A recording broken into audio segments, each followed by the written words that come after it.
Welcome to the Money Maven Project podcast. If you're here to learn how to obtain freedom over your time and money through real estate investing, you're in the right place. Create the life you want by living with intention and becoming a maven in mindset, money, and real estate. Now, here's your host, Justin Monk. Hey, this is Justin Monk with the Money Maven Project podcast. I'm super excited tonight. We've got Rick Alexander on the show. I'm super excited, man. I bumped into you on Instagram. I really kind of liked the message and what you were putting out there. So happy to have you on. Thank you so much. Give us a quick bio and kind of background of who you are and where you come from. Hey, brother. Thanks for having me. So I spent 12 years in the military in a special operations capacity. So that's probably where the beginning of my work began, I guess. And, for me, really, I look at everything I've done really as a puzzle piece. I spent a lot of time in the ultra endurance community, ran a few 200 plus mile runs, wrote a couple of books. And at the end of the day, I'm kind of just putting pieces together. And right now, the thing that I do is I really put content together to help lead people through these times of adversity, which I tend to put myself in, as you can tell from my bio, and to create a life of meaning through that, not to just survive it, but to how do we thrive when we're going through these times of adversity? And what does it mean to thrive? How do we formulate success in the first place? So that's where I spent a lot of my work in the last couple of years, especially as the last book I wrote was really about trying to create a life of meaning for yourself. And so I tend to stay in that area. So perfect. I think that's a great segue. So tell us a little bit more about what the book is, or better yet, tell us who or what scenarios the book can help somebody. Like what what reader is that going to affect? Does that make sense? Yeah, for sure. From the moment we're born, we start figuring out what we think success is. And so we start formulating a picture. Now, sometimes people tell us hey, you need to do this to be successful. Sometimes we look at our family life, our family of origin or our friends, and we say, well, I don't want to be like that. And so then we form success off of what life is, the opposite of what we're seeing. Whatever it is, we form this picture of success.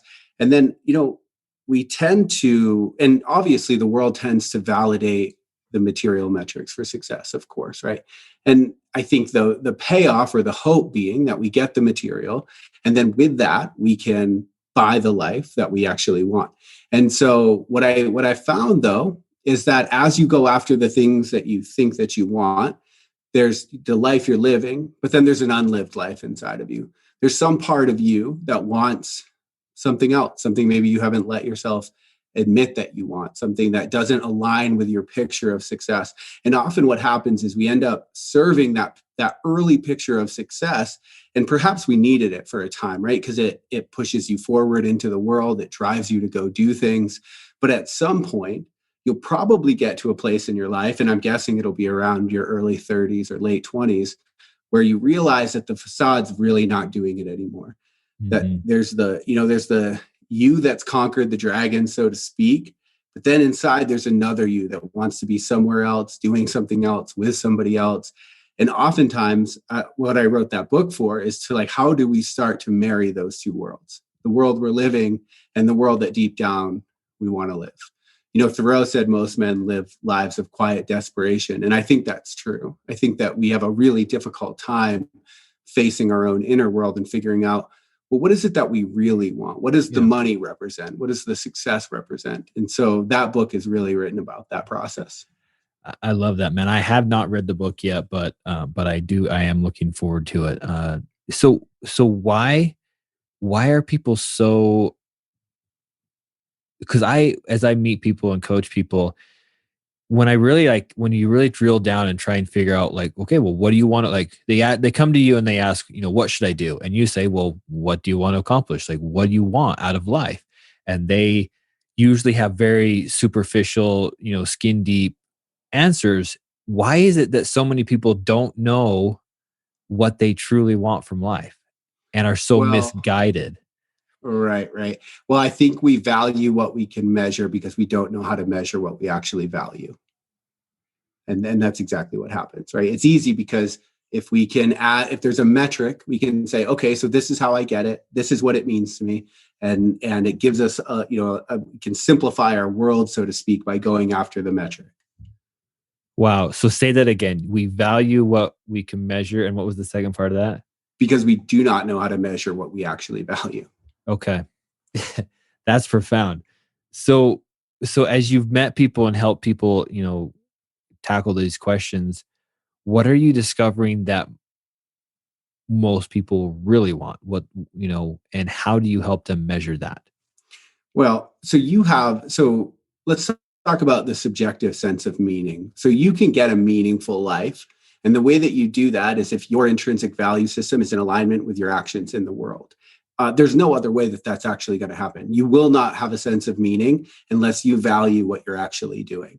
Now, the thing to understand, though, is that your value system is intrinsic.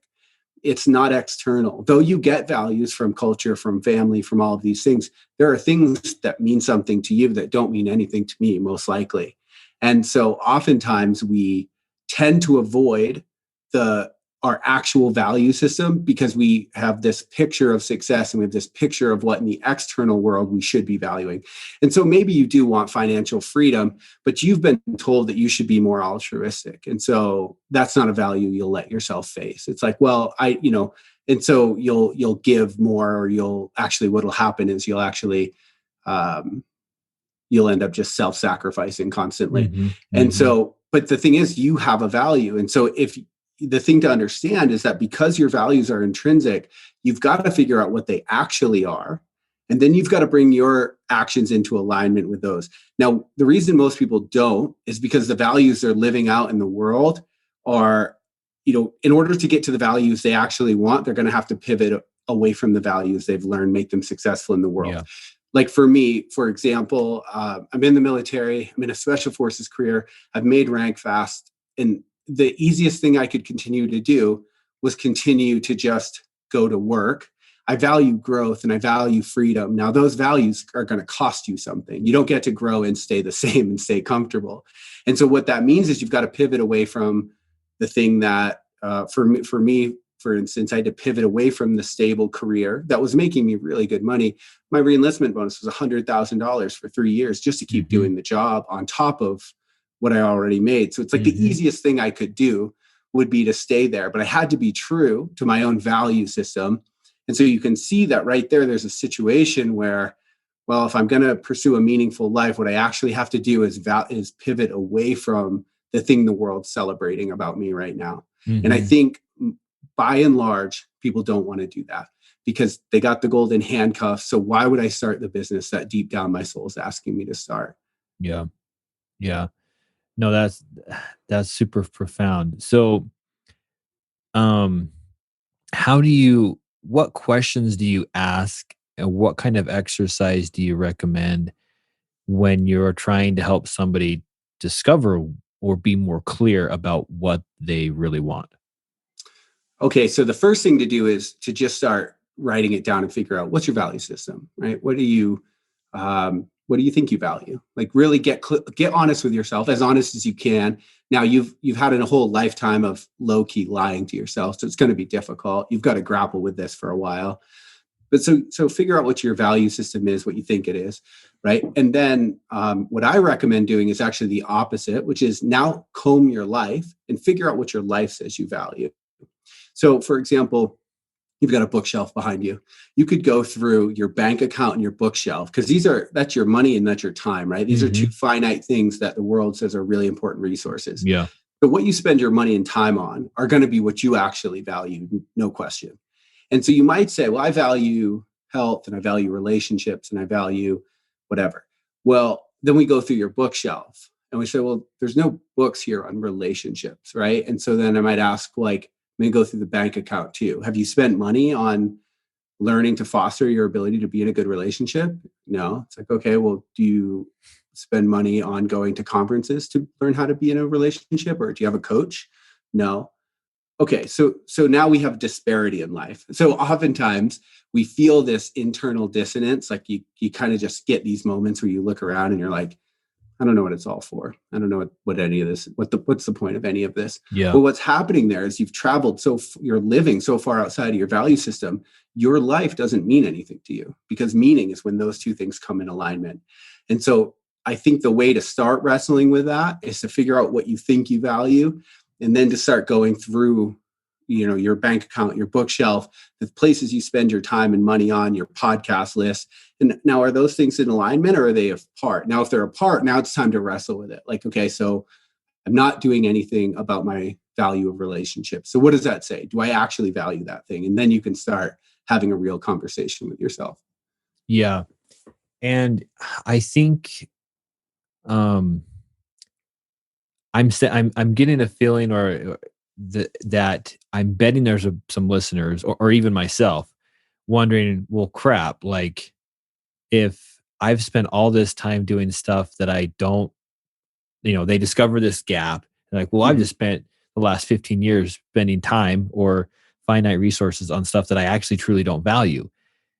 And I'm thinking, well, I don't think that's a complete waste, right? Because I'm sure that those things helped you grow and change and dig out what you're truly valuing. I don't think there's any wasted time. I'm sure there is, but I think we need to look at those things as part of the process of discovering what it is that we really want. And, because I can look back like on my career over the last 10 years in the solar industry, a lot of who I've become and the stretching that made me get more clear on kind of what I want out of life it's been as a result of the struggles of those last 10 years. So, how do you kind of not rationalize, but, be okay with the time that you've spent in other endeavors that maybe weren't your true purpose?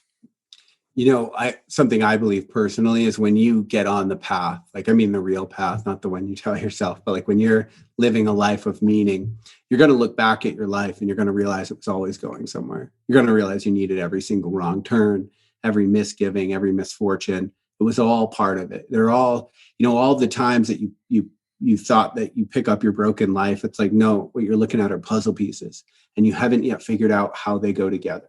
And that's going to be important. Someday you will, and that will matter. And so for me personally, it's realizing, in retrospect, I don't think you can make the wrong choice. Here's an example. When I went to college, I dropped out. I left a full scholarship to date my high school girlfriend and like move back to my town. Now, objectively, that is a bad decision, right? Like, you couldn't make a worse decision, but you're 18 and stupid. And so I made a really bad decision. Now I look back at my life and it's like, would I give that decision up? No, because I ended up going a whole other path. I went this special forces career. I have a writing career, which is what I was really meant to do. It's like, of course not. Like, you can't, I think we have to, we always think it's always about, it's a life or death decision. It's not, it's about where it's going. Because right now you might make the wrong decision, but you might meet somebody who 10 years later is going to introduce you to somebody who's going to end up being a business partner, who's going to end up, you know what I mean? So you have no way of knowing how the web is unfolding for you. Yeah.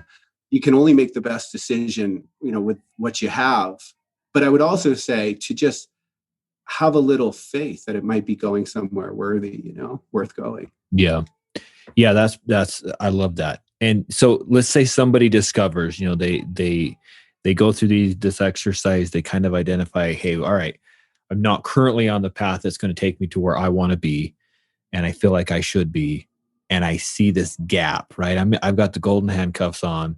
I have a certain lifestyle. I need this certain amount of income, right? I live to my income, and to jump and try and jump into a different course and cross this gap, it seems impossible. How do you help or talk somebody through that? So you mean like actually pivoting away from the thing you thought you wanted? Mm-hmm. Yeah. Yeah. I mean, so there's a couple of, it depends, right? It's hard to talk without context. Sure. But what I would say is that you have to understand that transformation takes time. And so there's a process that takes place. The transformational process it includes all of these stages. And, one of these stages is just grieving the life you thought you were headed for.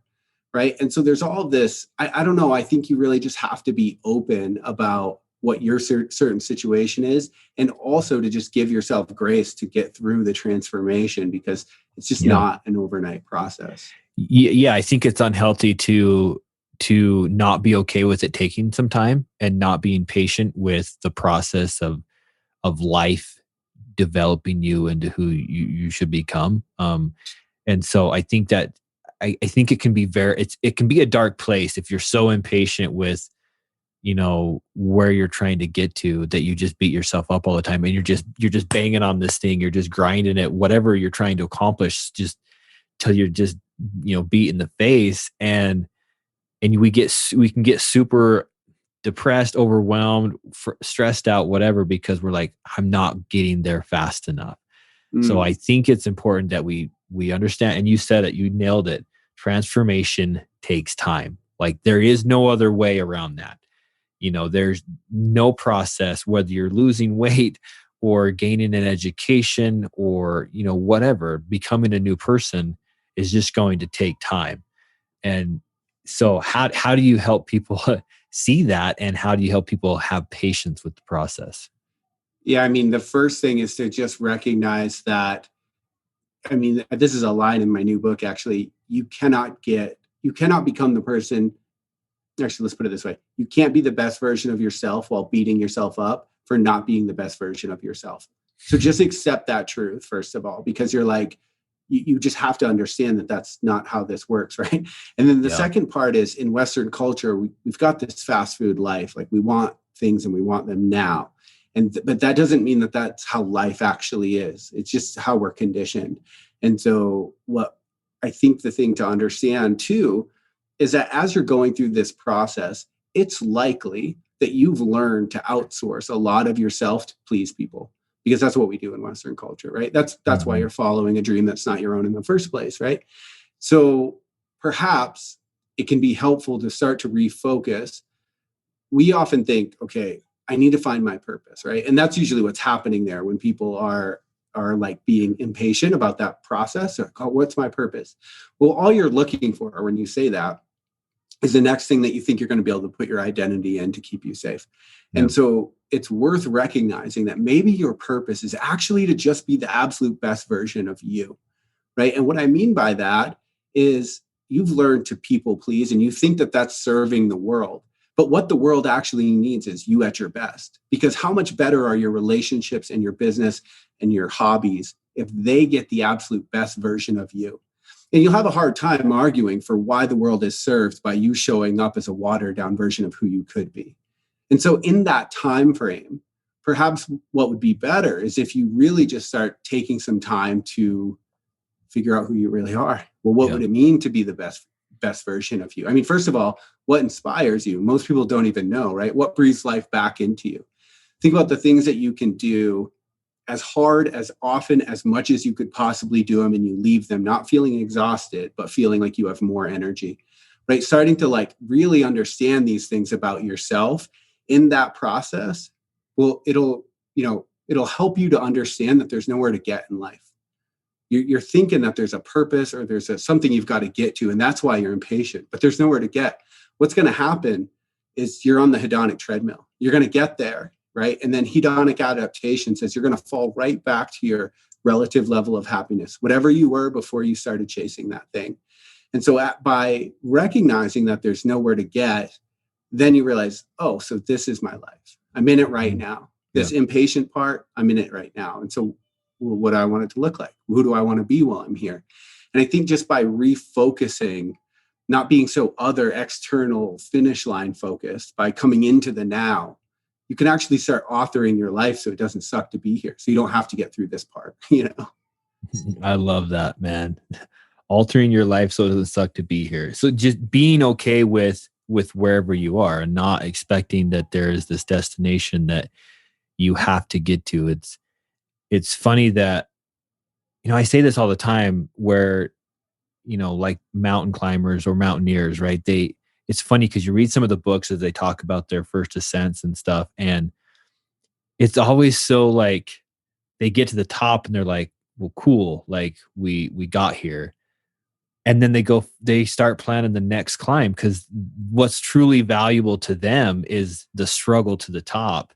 And that's where, I mean, the parallel to life is that's where we become who we want to become. And that's where we grow. That's where we're stretched. Once you get to the top, there's no more resistance, right? You're there. It's cool. It's an awesome accomplishment, but that's not ultimately where the value is. And, so I think that's exactly right. Like, why are we so stressed out about setting these goals that are just big, that are way out there, and then just beating ourselves up trying to get there, and not focusing, not being more mindful about like who we're becoming along the way, and what that journey is making out of us, I guess. It can be so difficult to do that sometimes. Totally. I mean, the quality of your life is forged on the mountainside, not its summit, Yeah. and you could think about that pragmatically, how much more time you spend on the side than the summit, right? So even if you thought it's all about the summit, right? Well, if the climb actually sucks, this much of your life sucks and this much of your life is cool. Well, for the audio people that are listening, it's like, just think about how quick a finish line is. Whenever someone buys a brand new car, I always tell them, like, do yourself the biggest favor you could right now and notice how quickly that new car feel fades. Really, because the accomplishment, the thing that you want, it fades so fast. It's not what it's about. The new car smell will last longer than the feeling you have of how excited you are for that car. Yeah. And so it's Yeah. just really worth recognizing that, yeah, we're so other focused because of our culture. But you know what? Truly great people, they fall in love with training. They fall in love with the here and the now. And what they do is they elevate the mundane, right? Everybody else that like mails it in and just goes through all the reps. What the really high performers do is they take the most mundane stuff and they completely elevate it as if it's like the rep that matters most. Yeah. And that's what's happening. That's behind the impulse when I don't know if you played sports in high school, but you're like, didn't wash a certain jersey or something. It's like, what you're saying is everything matters. Even this practice jersey matters. How I show up matters. Every rep matters, right? And when you do that, it infuses your life with meaning if you love to do it and you value it. And then on top of that, it makes you really good at getting to the finish line. Yeah. Yeah. I mean, and I guess there's a balance, right? Because if we never had any accomplishments or perceived accomplishments, right? Like if we never made goal, if we never won the game, if we never made it to the top of the mountain, like, it would be a struggle to think that we were doing it right, or that we were making any progress without some kind of destination accomplished, right? So how do you pay attention to those things, and not, because at some point we have to win, we have to accomplish something along the way. And how do we identify those things? Totally. I mean, at the end of the day, you want to make sure that those things are in alignment with your value system. But I'm actually not making an advocate for not striving. I'm pretty goal oriented myself. But if your identity is in that goal, now you've got an issue, right? Now you've got a problem, because you're going to be miserable for the rest of the time that you're not at the goal. And so all I'm advocating for is just considering the amount of emphasis on where you're putting it in your life. Like if you're putting your emphasis on the finish line, well, at least in the game that I do, the 200 plus mile game, it's like, well, now you're miserable for 3 days straight until the finish line. And so to really, again, it's just more of a matter of like bringing your emphasis and your focus back on what you're actually doing. And then, there's other things that like psychologically that can be beneficial too, because performance anxiety, for example, right, that happens when we're thinking about the performance, when we're not focused on what we have to do right now. We're thinking about ourselves in relation to the end goal, right? And so there's this negative feedback loop that happens. And the whole time, the reason it screws with us so bad is because we're not focused on what we're actually doing.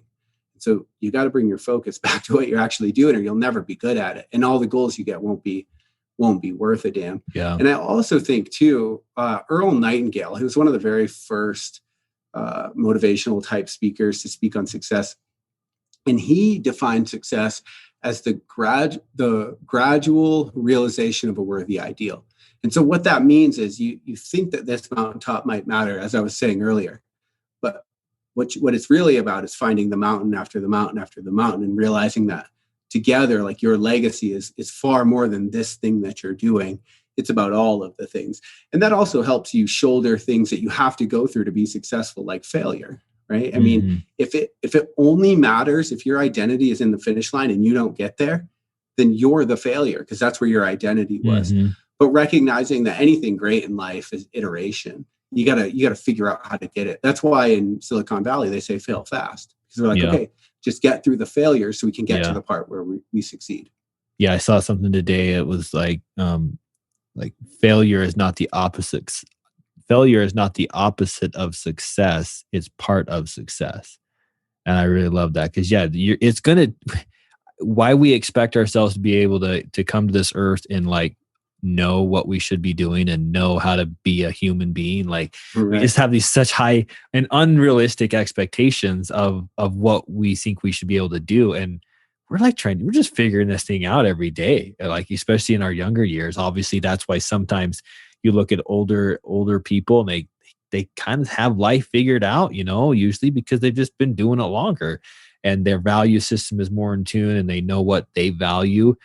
And so it's just funny that we get frustrated with ourselves when we're just trying to figure it out, and we don't have any patience with ourselves. So totally. I mean, if success is a gradual realization of a worthy ideal, failure is the tuition to get there. Straight up.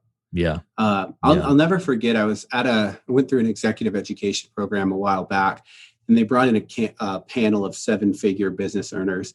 And everybody kind of at the Q&A was asking them questions. And I was like, when it was my turn, I stood up and I was like, just curious, has anybody here had a failed business before this one? So these are all millionaires, right? Every single person raised their hand. And I was like, anybody more than 3? Everybody's hand's still up. I was like, more than 5? One person puts his hand down. Everybody's up. I'm like, 7?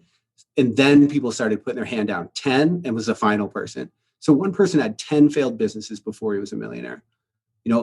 Was it 3 or 4 people had 7? Like it was just wild to see this. And the minimum was 3. You know what I mean? So like what, and so you think this failure matters? It doesn't matter at all. Nobody's going to remember this. Like learn what you need to learn to become who you need to become and move on. And so why we have such a negative reaction to a small failure in one day, like, oh, we missed a sales call, like we didn't close the deal. Why we beat ourselves up about that kind of stuff is it's not healthy mentally, for sure. And it doesn't help us achieve what we want to try and achieve. So, man, this is all really, really good stuff. What are kind of like, if you had just 2 or 3 tips that you would give the listeners as far as, getting the most out of their life and identifying, living a life that gets them to what they truly value, what are some tips that you would give them?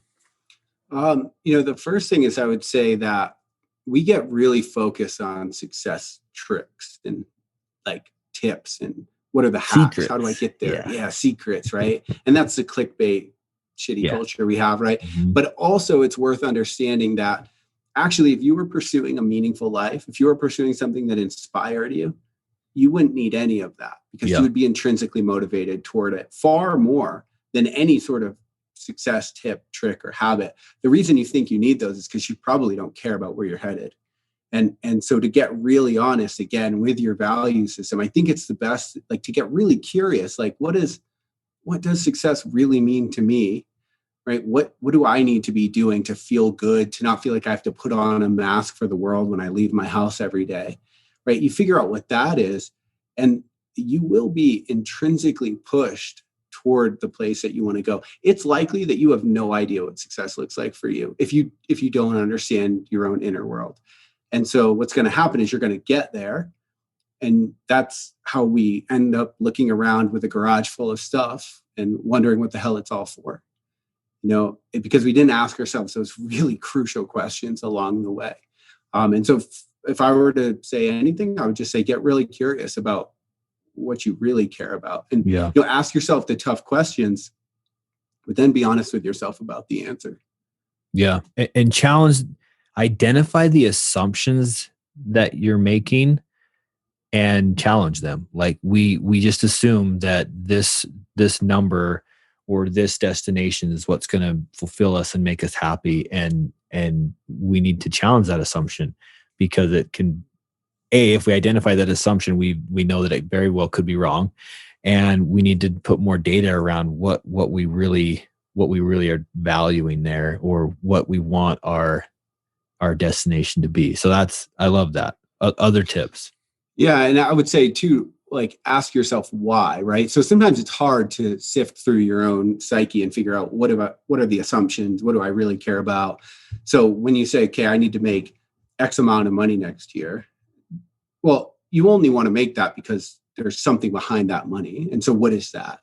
So you say, well, it's like, I don't know. I've always wanted to be able to live in this certain neighborhood. Okay, well, why? And so you just keep playing that game with yourself until you can figure out what you're actually after. And what you might find is that you don't need money to get there. You might be able to just go straight there. And maybe that the byproduct of going straight there is that you make money. Like that's what happened to me as I was running these businesses so that I could write, so that I could write the blog and write the books. And I'm like, well, what if I just made money from the writing? Like how would that look? What would have to happen there? Now, the other thing to think about too is because it's 21st century, like technological advances have lowered the barrier to entry for everything, right? You have a radio show and you didn't have to serve coffee to some producer forever to do it, right? I think about that with my own show. It's like I wake up in the morning, I'm downloading 70 something countries every day, and I didn't have to do anything. I just decided to do it. You know what I mean? And so what you think that you might need is like resources or money, but what you might actually need is just creativity. You might need a creative angle that allows you to get what you want and make money while you're doing it. Yeah. I love that. Like just asking yourself if you can just go straight there. Like, and I kind of experienced that a little bit. So my full-time gig, I'm a director of sales for a solar organization. We sell solar and install solar systems on homes and businesses. And I was finding myself getting frustrated because I was seeing that I was sacrificing or letting fall along the wayside, like some of the things that I was passionate about: hunting, fishing, hiking, camping with the family, those kinds of things, right? And so I'm like, okay, well, I need to go like invest in real estate. I need to do all these other things so that I can make more money faster, so that I can get to a point where I'm financially free and I don't have to work anymore. And now I can go do the things that I'm passionate about. And then one day I'm just like, well, I'll just do it now. Like I'll just take a little bit more time. I won't feel guilty when I take a day or two off to go do those things that I'm passionate about. And the quality of my life got better like instantly. Like now I'm enjoying my job more because I don't feel like it's cannibalizing or destroying the other things that I'm passionate about. And so there's a better, not going to call it a balance, but there's a better harmony between the two things that I'm doing. And so, yeah, we're just challenging the assumption that you think you got to go around this corner to get there. Like just figure out how to go straight there. I love that. I love that comment. Yeah. I love that you use the word harmony there too, right? Because we think balance normally, and balance always implies equality. And it's like, you don't need things in equal measure. You need harmony, right? Like some part of you needs, for me, for example, like I like to live in a populated area where I can like go to the store and stuff. I have to get in the wilderness. I must, right? Now, I don't need those things in equal proportions. I need to be able to like get away one day a week and go into the woods and write and think and do whatever. And so, or snowboard, mountain bike, climb, whatever. I don't need those things in equality. So to start thinking, I love that you use the word harmony, because it's like, what would you need in order to really love your life? Because it might be a lot less than you're thinking. You think maybe I need to be a millionaire, so I have all this time off. So I have all this. It's like, do you need to get up at 4 a.m. and go fishing? Like, I don't know, but it might be that you need less than you think. Yeah.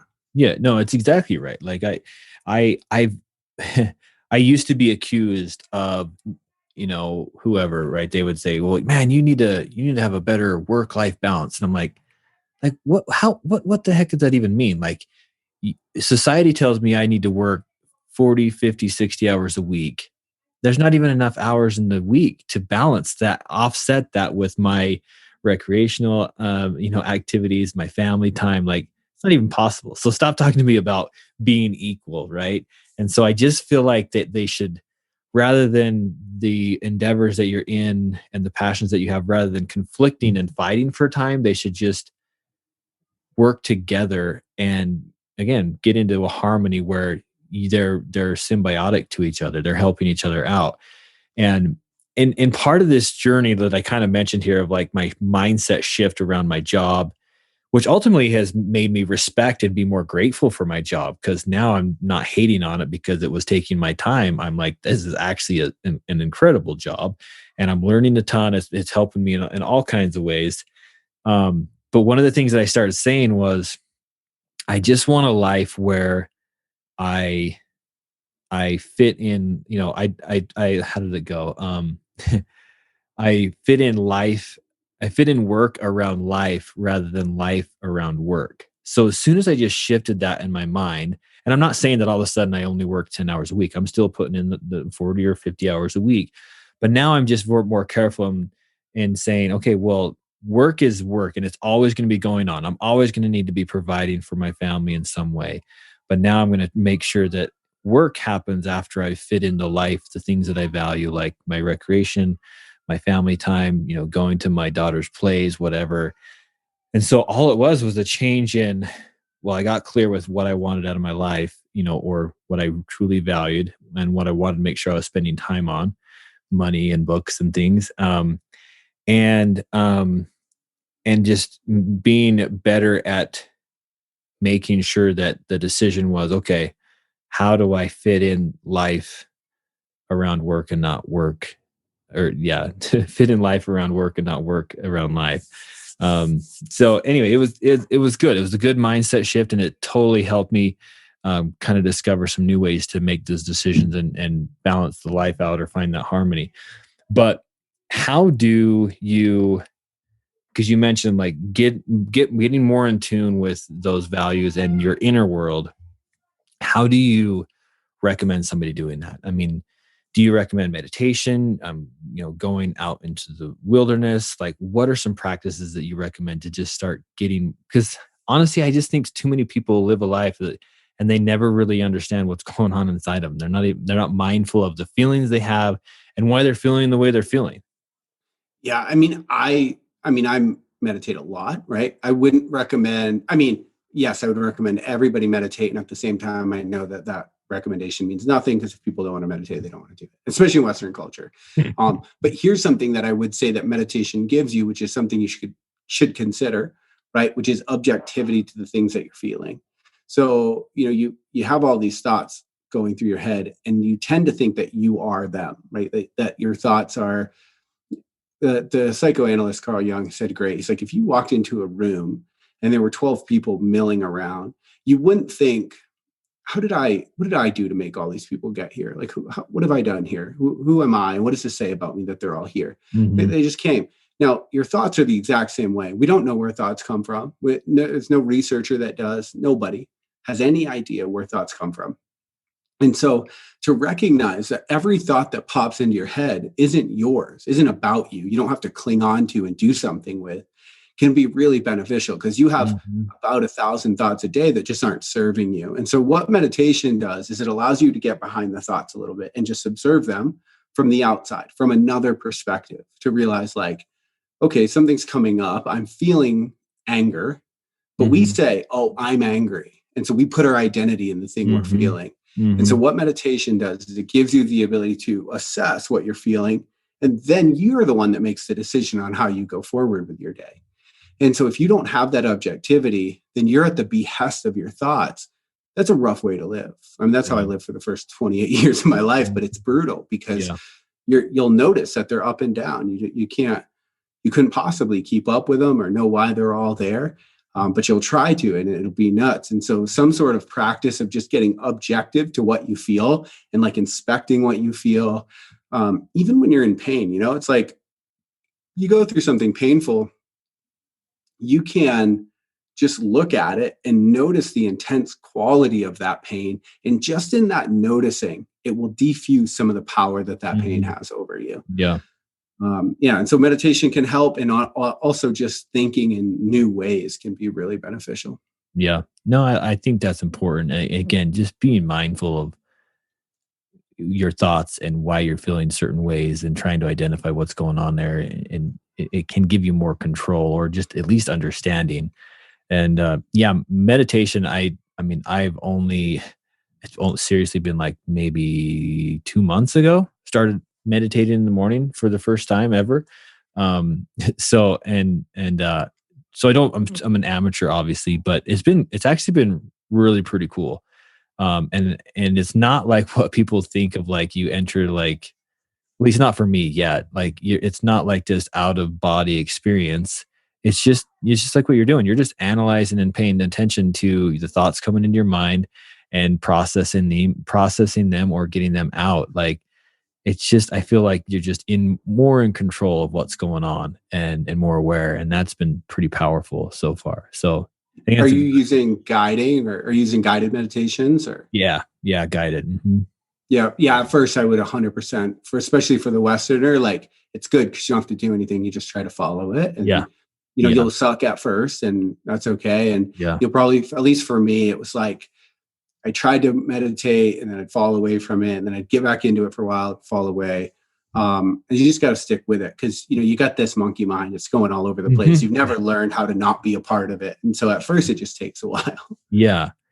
And one thing you mentioned that I think is super powerful of like, when we're feeling putting our identity in our thoughts and feelings of like, hey, I feel angry, so I'm an angry person, right? Or whatever. Right. And I think that's honestly, there's too much negative speak or negative talk in our minds. Like we would never say what we say to ourselves out loud because it's just so negative and it's so demeaning sometimes. And we're so hard on ourselves. And ultimately that can create some of those limiting beliefs, the fears that we have, what we fear, what we think we can and can't accomplish. And so maybe you have some insights on how we can control those negative thoughts and those limiting beliefs. Yeah. So if you're walking down the street, let's say you see somebody that's homeless or say they're homeless and on drugs and they're a bum, and they're overweight. Mm-hmm. Well, the thought that pops in your head might be pretty brutal about them, right? Your judgment about them might be pretty brutal. Now, you don't vocalize it, right? Unless you're a psychopath, you don't just tell people what you don't like about them.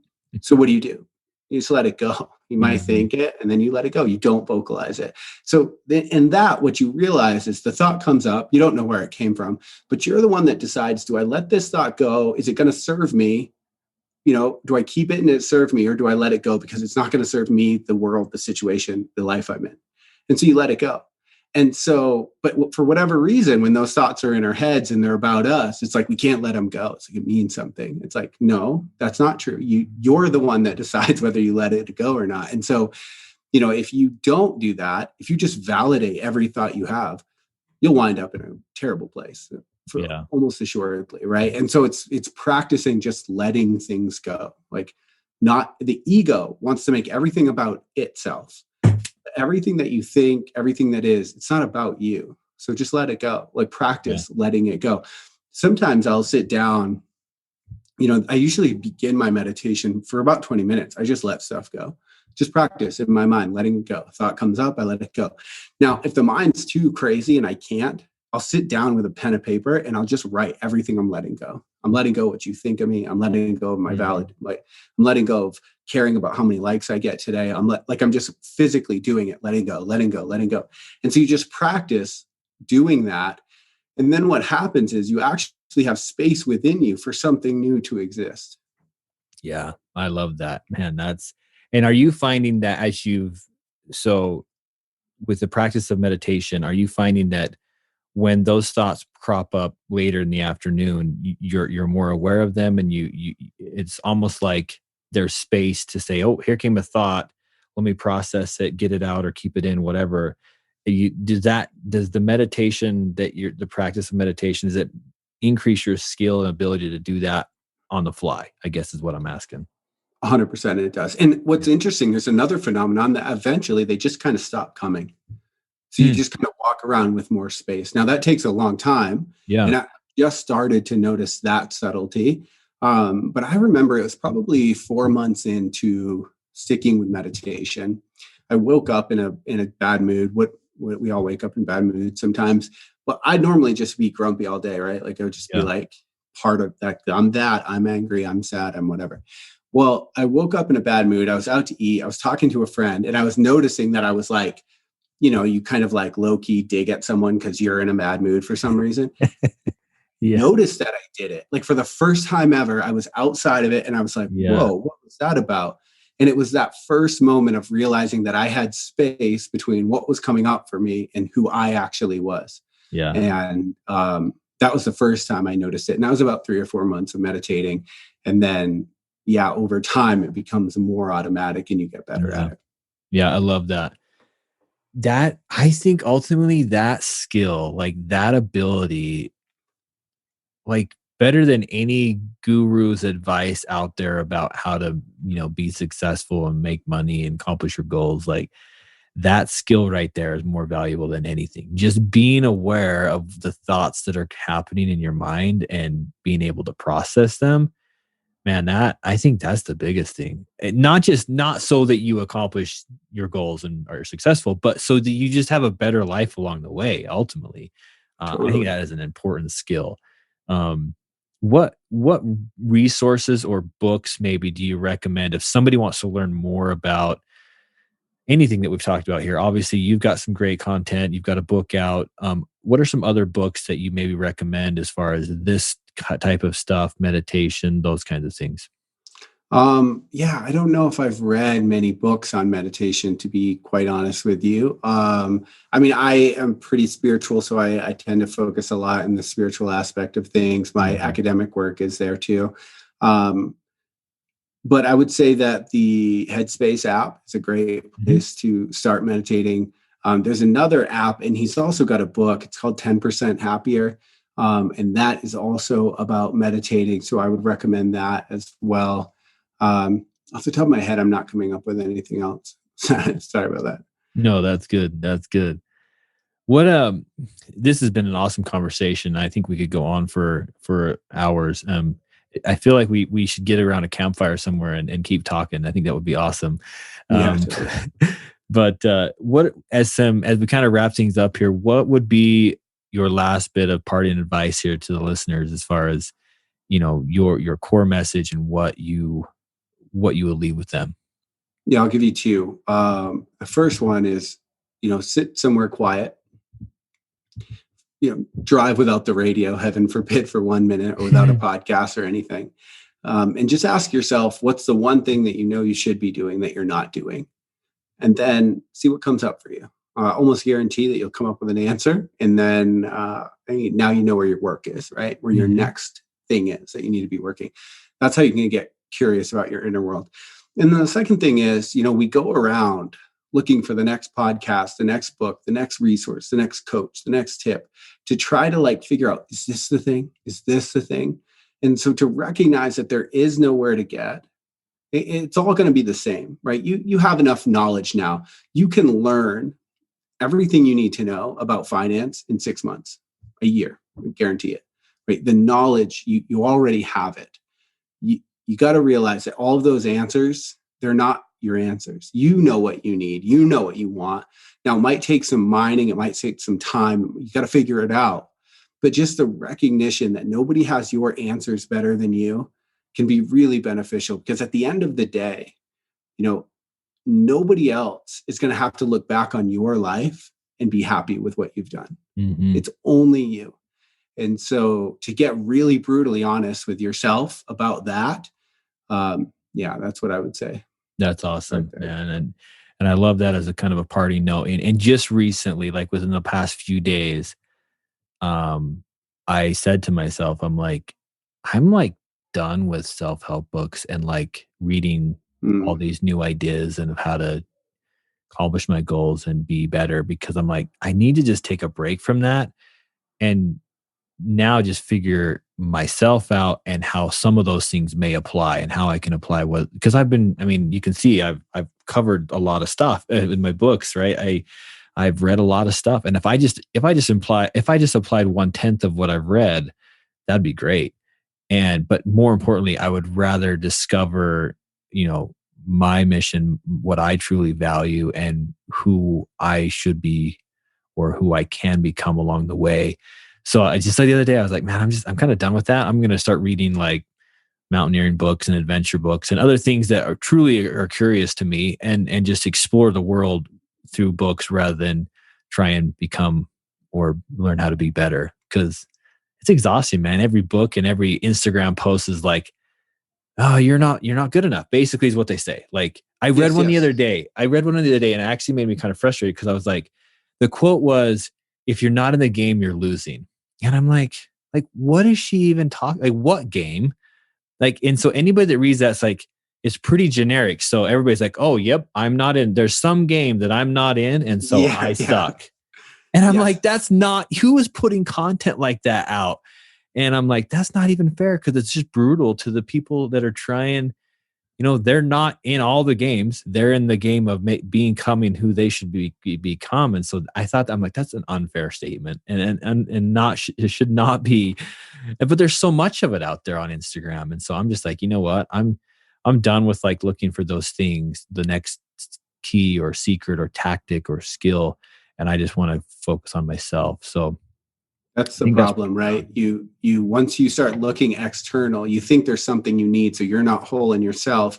And from that moment on, you are low-hanging fruit for charlatans, for marketers who are going to sell you the answer. And you'll see it everywhere. Instagram, walk through the airport, every ad. It's like, you're not enough, but you could be if you bought this. Yeah. You know what I mean? And it's wild. And so you'll end up in that cycle. Yeah. Yeah. And I don't, and again, and I don't think you're saying this, and neither am I. I think you should always be striving. You should always be trying to accomplish the goals that you want. Just get them more in line with what you truly value. I think that's our message here today, is just make sure that it's truly what you want to accomplish and truly who you should become. And that will take the tactics and the skills and the habits and the morning rituals and all that. It'll still take all those skills. It's just, you'll be on the right path.